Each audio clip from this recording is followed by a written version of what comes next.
মাদ্রাসা শিক্ষার এই যে বড় একটা রকমের ভূমিকা রয়েছে সেটা মোটেই অস্বীকার করা যাবে না এবং এটাকে যেটা প্রস্তাব যেটা এসছে আলোচকরা যেটা বলেছেন এটাকে আরও যে এই যে বাস্তবমুখী করা যুগোপযোগী করা এবং আধুনিক করা সেই প্রচেষ্টার সঙ্গে আমরা যথেষ্ট রকমভাবে সেই প্রচেষ্টায় আমরা রত আছি। গত দুদিন আগে আমাদের মাদ্রাসা ডিভিশনের যে আলোচনা হচ্ছিল সেখানে কিভাবে আমরা এটাকে এগিয়ে নিয়ে যাব এবং অনেকগুলো প্রজেক্টের ক্ষেত্রে সেখানে এসছে যেখানে আমরা কি করে মাদ্রাসা শিক্ষাকে আরও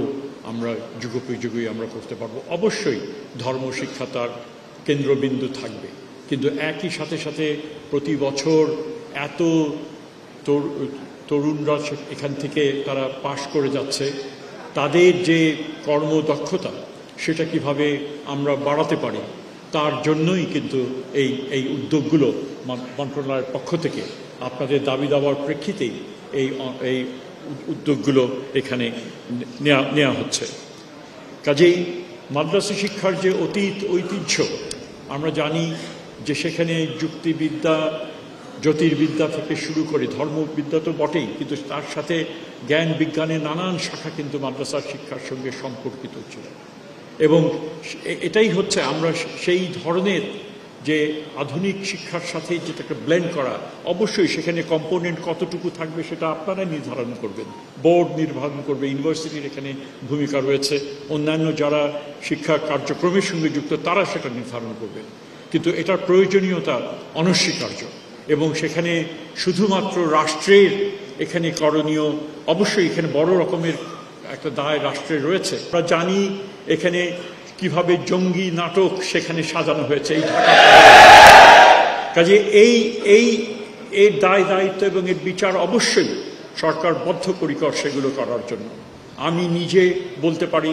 এই যে শাপলা চত্বরে যে হত্যাযজ্ঞ হয়েছিল, সরকার সেটাকে ধামাচাপা দেওয়ার চেষ্টা করেছিল এবং বুদ্ধিজীবীরা এবং সমাজে প্রতিষ্ঠিত যারা বুদ্ধিজীবী যারা মনে করেন যে তাদের একটা বড় রকমের ভূমিকা হচ্ছে, তারা কিন্তু